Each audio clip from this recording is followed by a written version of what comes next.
सोनगढ़ गांव हरी भरी पहाड़ियों के बीच बसा एक शांत सा गांव। यहाँ लोग कम कमाते थे लेकिन दिल से अमीर थे। एक दूसरे के घरों के दरवाजे हमेशा खुले रहते थे।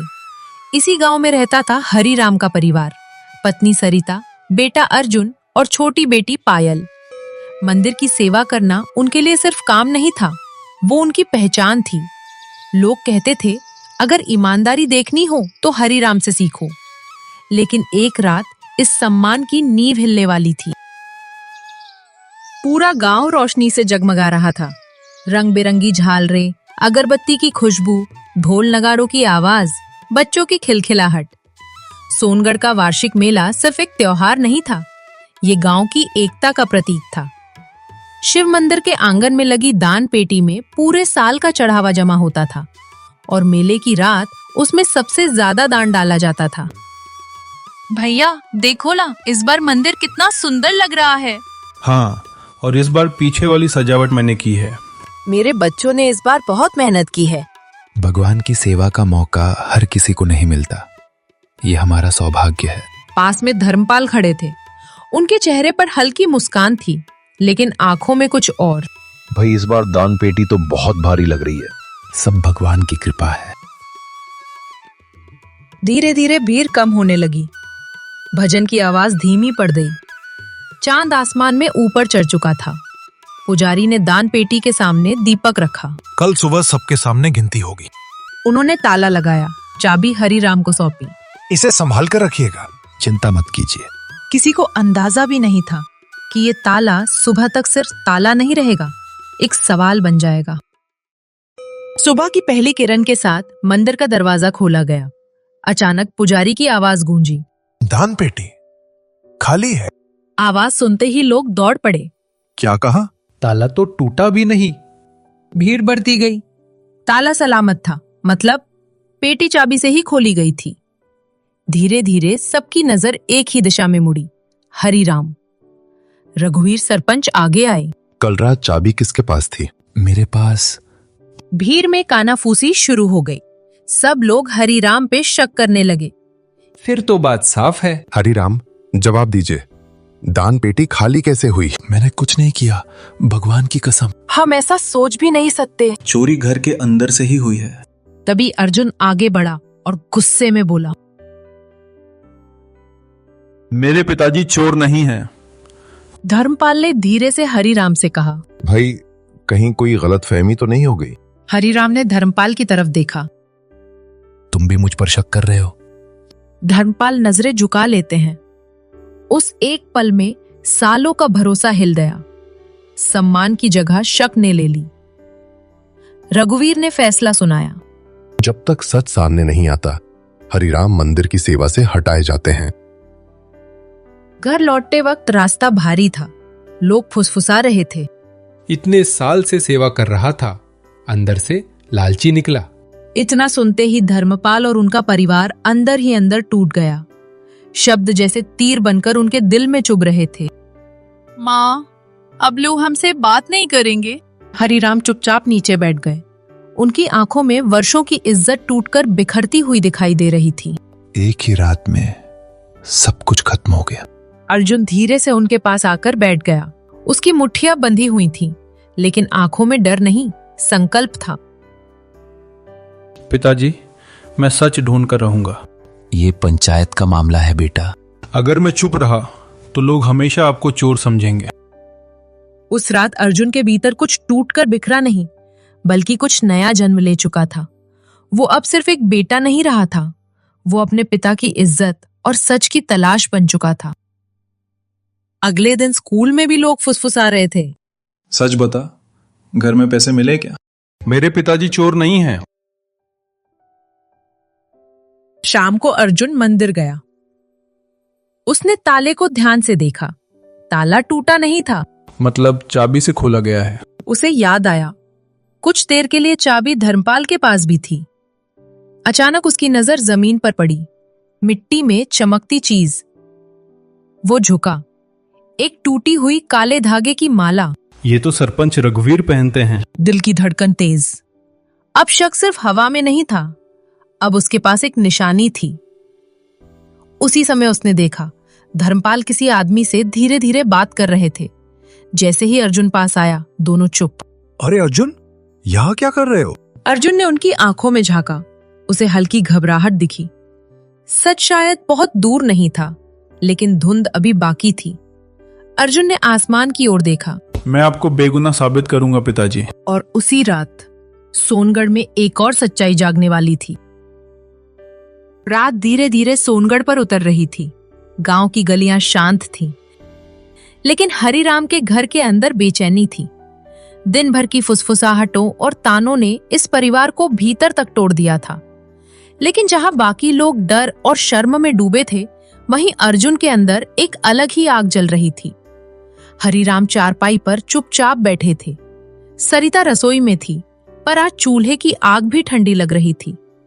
पायल माँ के पास बैठी थी, बार बार दरवाजे की ओर देख रही थी। अर्जुन धीरे से बाहर निकला। कहाँ जा रहे हो बेटा? बस थोड़ी देर में आता हूँ माँ। अर्जुन मंदिर की ओर बढ़ रहा था। उसके कदमों में डर नहीं, बल्कि दृढ़ता थी। मंदिर के पास पहुंचकर उसने चारों ओर नजर दौड़ाई। सब कुछ शांत था, लेकिन उसे यकीन था सच यही कहीं छिपा है। अगर चोरी चाबी से हुई है, तो चाबी लेने वाला कौन था? उसे याद आया, मेले की रात कुछ देर के लिए चाबी धर्मपाल चाचा के पास थी, और सुबह से पहले मंदिर के आसपास सरपंच रघुवीर भी दिखाई दिए थे। अचानक उसे कदमों की आहट सुनाई दी। वो तुरंत मंदिर के पीछे वाले हिस्से में छिप गया। दो परछाइयां मंदिर के दरवाजे के पास रुकी। मामला जितना जल्दी शांत हो जाए उतना ही बेहतर है। हाँ, लोग ज्यादा सवाल पूछने लगे हैं। अगर बात फैल गई तो संभालना मुश्किल हो जाएगा। दूसरी आवाज हल्की थी, लेकिन पहचान में आने में देर नहीं लगी। अर्जुन ने सांस रोक ली। उसके दिमाग में सवालों का तूफान उठ चुका था। क्या ये दोनों किसी और बात की चर्चा कर रहे थे, या सच में कुछ छुपा रहे थे? बस ध्यान रहे, कोई हमारा नाम न ले। चिंता मत करो, पंचायत हमारे साथ है। अर्जुन की मुट्ठियां कस गईं। उसे लगा जैसे सच उसके सामने खड़ा है, लेकिन अभी भी धुंध साफ नहीं हुई थी। दोनों धीरे धीरे अंधेरे में गायब हो गए। अर्जुन बाहर आया। उसके चेहरे पर गुस्सा और दुख दोनों थे। आपने ऐसा क्यों किया? अब उसके मन में सिर्फ शक नहीं था, सच की चुभन थी। सिर्फ सुनी हुई बातों के सहारे वो किसी को दोषी नहीं ठहरा सकता था। उसे सबूत चाहिए था, ठोस, ऐसा जिसे कोई झुठला न सके। अब उसका लक्ष्य साफ था, सच को उजागर करना, चाहे उसके लिए उसे कितनी भी कीमत क्यों ना चुकानी पड़े। अगली सुबह पंचायत बुलाई गई। गांव के चौपाल पर लोग इकट्ठा थे। रघुवीर ऊंची आवाज में बोले, आज फैसला होगा। गांव की इज्जत दांव पर है। हरिराम चुप खड़े थे। उनकी आंखों में अपमान और पीड़ा थी। तभी अर्जुन आगे बढ़ा। सरपंच जी, क्या मुझे कुछ कहने की इजाजत है? बीर में हलचल शुरू हो गई। ये बड़ों का मामला है अर्जुन। लेकिन आरोप मेरे पिता पर है, सच सामने आना चाहिए। अर्जुन की बात सुनते ही भीड़ में हलचल बढ़ गई। कुछ चेहरों पर घबराहट साफ दिख रही थी। कल रात मंदिर के पास मैंने कुछ सुना। भीड़ में कानाफूसी तेज हो गई। साफ साफ बोल। मैं नाम नहीं लूंगा, लेकिन अगर सब मेरे साथ चलें तो सच खुद सामने आ जाएगा। पूरा गांव मंदिर के पीछे वाले पुराने कुएं की ओर बढ़ा। सन्नाटा ऐसा था कि पैरों की आहट भी साफ सुनाई दे रही थी। अर्जुन रुका। उसने जमीन को ध्यान से देखा। मिट्टी थोड़ी ढीली थी। वो झुका। उसने हाथों से मिट्टी हटानी शुरू की। भीड़ सांस रोके देख रही थी। कुछ पल बाद फिर कपड़े का एक किनारा बाहर दिखाई दिया। भीड़ में सनसनी फैल गई। अर्जुन ने पोटली बाहर निकाली। धीरे धीरे उसे खोला। अंदर वही नोट और सिक्के थे, मंदिर की मुहर लगे हुए। ये सब देखकर भीड़ से एक साथ आवाज उठी, ये तो मंदिर का पैसा है। अर्जुन की नजर भीड़ में घूमी और दो चेहरों पर जाकर ठहर गई। कल रात मैंने इन्हीं दो आवाजों को सुना था।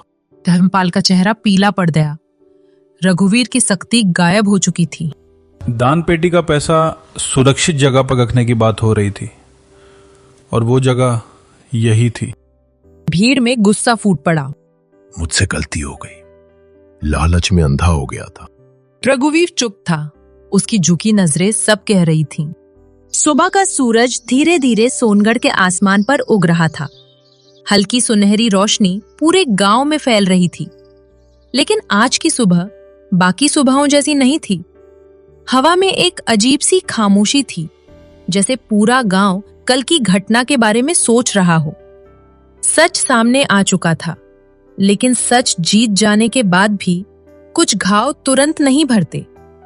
गांव के लोग धीरे धीरे हरिराम के घर के बाहर इकट्ठा होने लगे।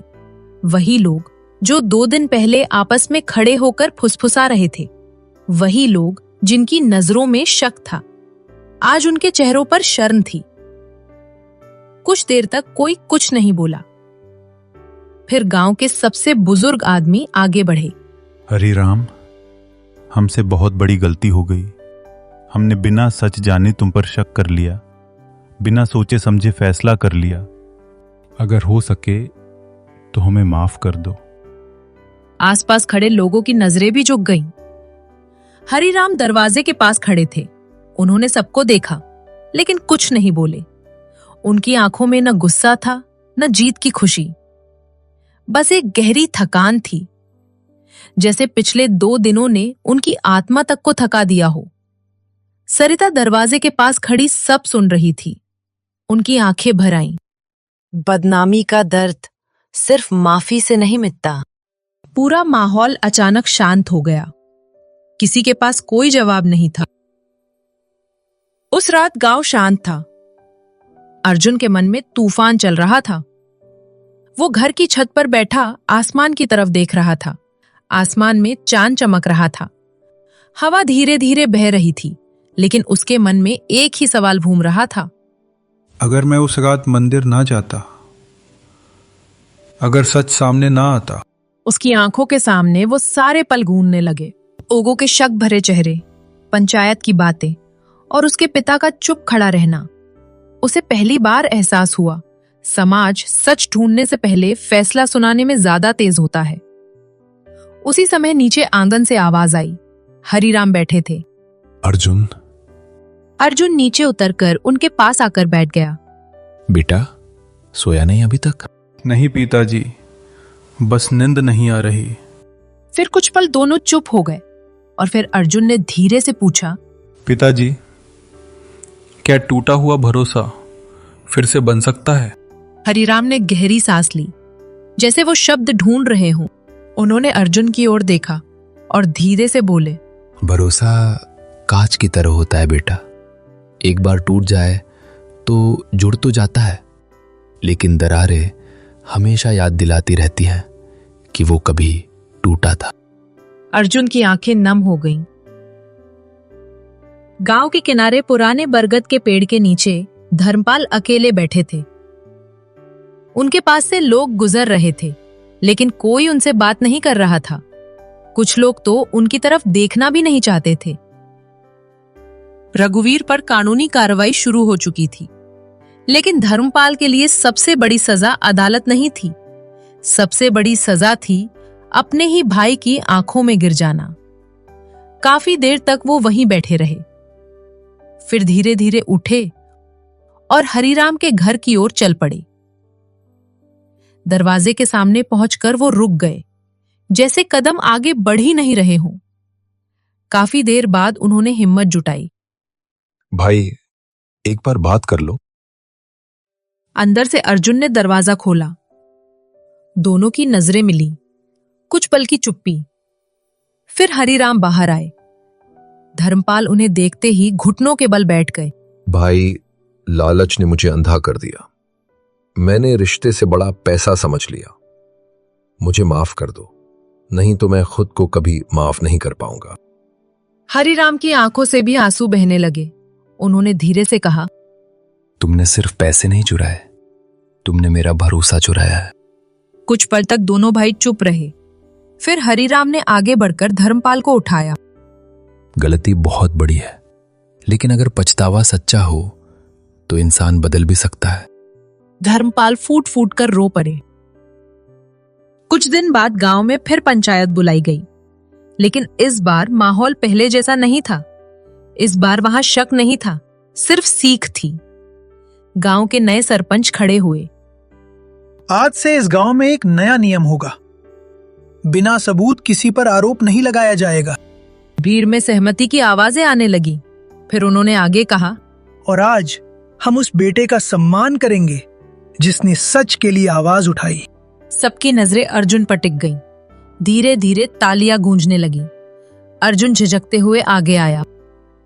मैंने सिर्फ अपने पिता के लिए नहीं, सच के लिए आवाज उठाई थी। अगर हम चुप रहेंगे तो झूठ हमेशा जीतता रहेगा।